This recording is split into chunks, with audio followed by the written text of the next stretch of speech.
Hi, my name is Jeff Evans. I'm a business immigration attorney. I work with McCown & Evans. In general, it makes sense to go back to Australia. There are ways around it, and it depends on your circumstances.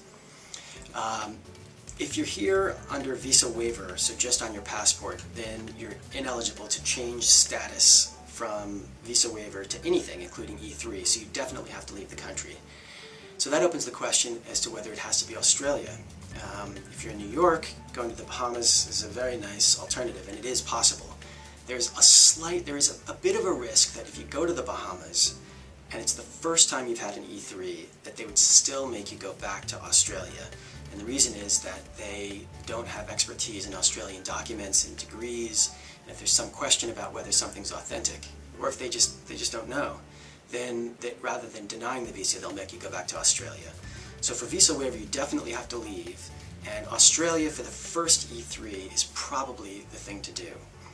If you're already on an E3 and you want to change jobs, you can do the entire thing from inside the country, but it takes 60 to 90 days.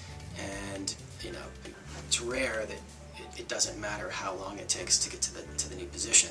So under those circumstances, going to the Bahamas or Canada or Mexico makes a lot of sense. You've already had one E3.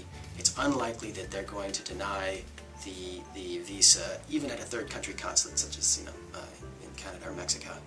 So there, you don't necessarily have to go back home.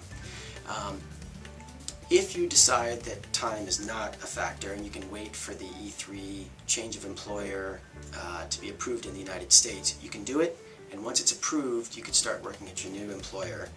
But when you travel next, you're going to wind up having to go back to a consulate at some point. So when you really do the math on things, it almost always makes sense to do the processing at a consulate.